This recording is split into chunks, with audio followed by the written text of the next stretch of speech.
चार वर्णों में ब्राह्मण, क्षत्रिय, वैश्य और शूद्र, यूं तो ये वर्ण गुण और कर्म के हिसाब से है। भगवान कृष्ण ने गीता में कहा, चातुर्वर्णम मया सृष्टवा गुण कर्म विभाग से, जाति सा नहीं, ये गुण के हिसाब से है। तो चारों वर्णों में कौन सोचने योग्य है और चार आश्रमों में कौन सोचने योग्य है? कि ब्रह्मचारी कौन सोचने योग्य है, गृहस्थी कौन सोचने योग्य है, सन्यासी कौन सोचने योग्य है, वानप्रस्थी कौन सोचने योग्य है? तो पहले उन्होंने शुरू किया, सोचिए विप्र जो वेद विहीना। यदि जो ब्राह्मण है और वेद का ज्ञान नहीं है, वो सोचने योग्य है कि मरने के बाद उसके लिए शोक करने जैसा है कि जाकर वो जवाब क्या देगा, वहां उसका क्या हिसाब होगा, किस नरक में उसको भेजा जाएगा। सोचिए विप्र जो वेद विहीना, तज निज धर्म विषय ले लेना। जो अपने धर्म का त्याग करके संसार में लिप्त है, ऐसा ब्राह्मण सोचने योग्य है। अब ये भी समझ ले यहां, क्योंकि मन में जैसे ही वर्ण हमने कहा, जातिगत छवि आ जाती है, तो सोच लेंगे कि ब्राह्मण के लिए केवल कहा गया। ये वो लोग जो धर्म कार्य में लगे हैं और ब्राह्मणत्व प्राप्ति का दावा करते हैं, जो भी हो, किसी भी जाति के हो, जो धर्म कार्य में लगे हैं, वो वेद विहीन है, तो सोचने लायक है। क्योंकि आज परिस्थिति वर्ण व्यवस्था के हिसाब की समाज में नहीं है, इसलिए ऐसा कहना सीधे सीधे बहुत उपयुक्त नहीं होगा। क्योंकि आज तो जातिगत दृष्टि से देखें तो ब्राह्मण देवता भी चौकीदारी कर रहे हैं, ब्राह्मण देवता भी जूते की दुकान खोले हुए हैं, ब्राह्मण देवता भी होटल चलाते हैं, ब्राह्मण देवता भी एक्टिंग करते हैं। तो अब उस दृष्टि से बड़ा मुश्किल पड़ेगा। अब यहां ब्राह्मण उसी को मानिए जो धर्म कार्य में लगा हुआ है,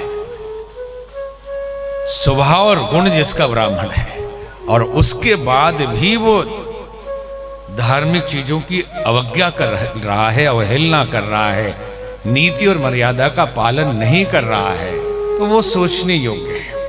क्योंकि जो कर्म कर रहा है उस वर्ण में चला गया। यदि ब्राह्मण भी व्यापार कर रहा है तो व्यापारिक वर्ण में माना जाएगा। तो व्यापारी वर्ण के लिए जो सजा होगी वो उसके लिए होगी, ब्राह्मण वाले नहीं। तो सोचिए विप्र जो वेद विहीना, तज निज धर्म विषय लेनीना। सोचिए नृपति जो नीति न जाना। राजा वो सोचने योग्य है मरने के बाद उसका क्या होगा, जो नीति नहीं जानता, अर्थात जो अनीति पूर्वक व्यवहार करता है। नई नीति बहुत जानते हैं, धर्मशास्त्र के पढ़े हुए राजा है, लेकिन व्यवहार अनैतिक है, व्यवहार अराजक है, व्यवहार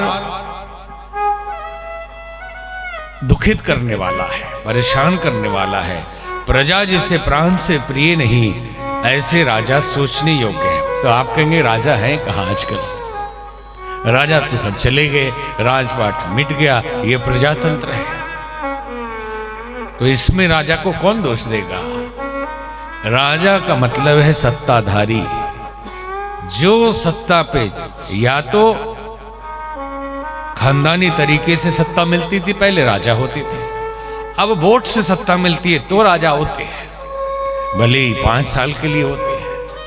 लेकिन ये भी बोलना कोई बहुत उचित नहीं कि केवल 5 साल के लिए होते हैं, बहुत लोग तो खानदानी होते हैं।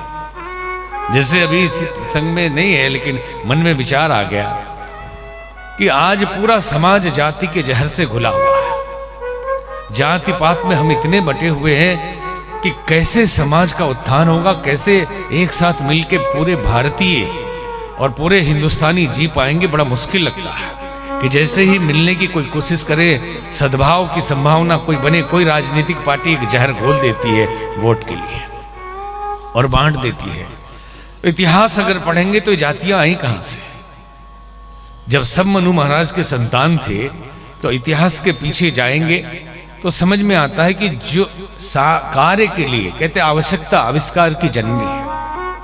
आवश्यकता होती है तो हम उसका निर्माण करते हैं, आविष्कार करते हैं, वो कार्य करते हैं, कोई चीज बनाते हैं अपने सुविधा के लिए, अपने सुविधा के लिए कुछ बनाते हैं और उसी को इन्वेंशन कहते हैं, वैज्ञानिक खोज कहते हैं। और वैज्ञानिक खोज ना हो तो देहात में लोग जुगाड़ कहते हैं। देहात में जो भी काम करें हम और जरूरत पड़े तो जुगाड़ से काम चला लेते हैं। इसलिए एक बड़ा अद्भुत शब्द देहातों में प्रयोग किया जाता है, जुगाड़। ये जुगाड़ कर लीजिए, वो जुगाड़ कर लीजिए, ऐसा कर लीजिए और जुगाड़ हो जाएगा। अब तो इधर पश्चिम उत्तर प्रदेश में गाड़ी ही बना दी, बोला जुगाड़ है। तो क्या जुगाड़ है ये?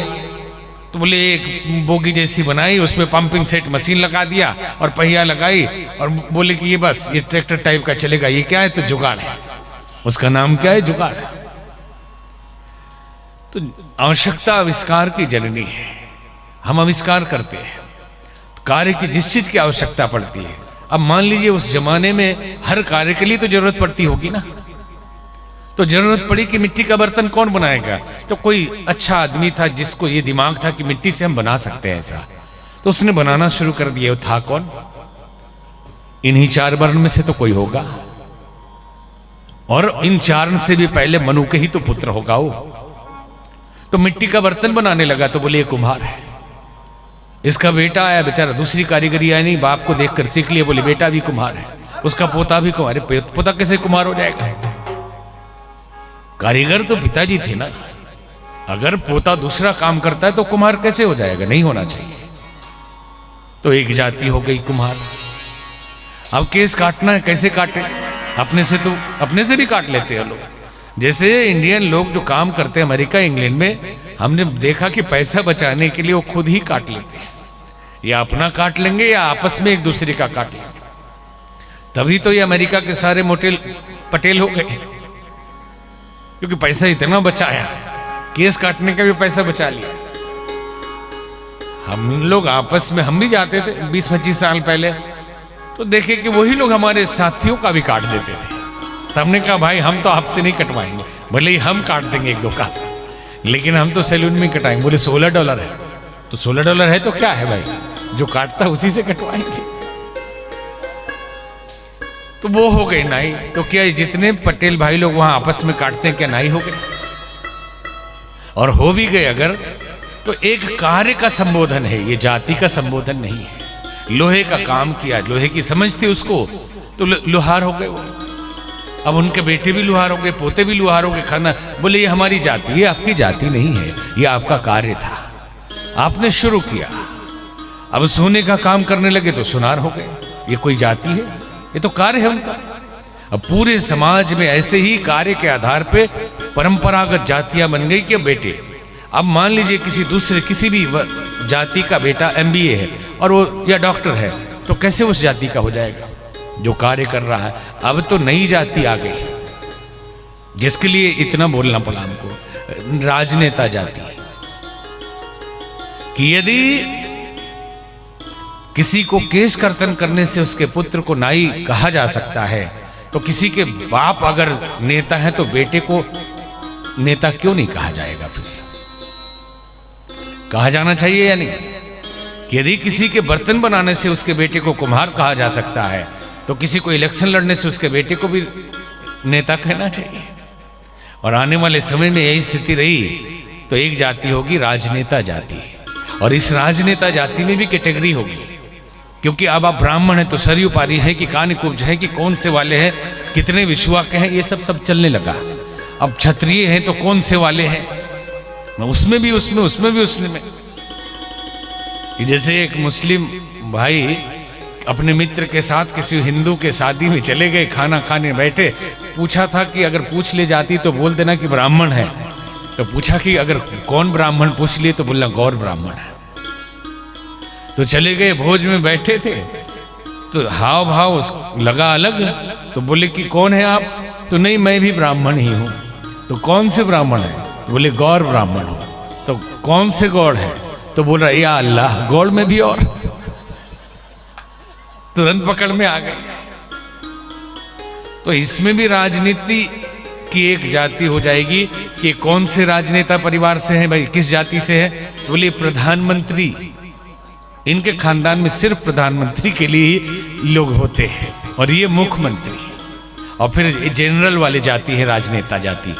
मतलब एक ही में कई जाति हो जाएगी नहीं, राजनेता जाति में भी कई, कि ये जाति ऊंची वाली है नेताओं में कि सीधे प्रधानमंत्री का ही इलेक्शन लड़ते हैं, उम्मीदवार होते हैं, और ये मुख्यमंत्री का ही लड़ते, बाकी लोग जो हो जाए, जो मिल जाए तो ठीक, न मिले तो ठीक। तो जे ही न प्रजा प्रिय प्राण समाना, वो राजा सोचने योग्य है। तो राजा राजतंत्र नहीं, प्रजातंत्र में जो सत्ताधारी है अगर कर्तव्यों का पालन नहीं करते तो वो सोचने योग्य है।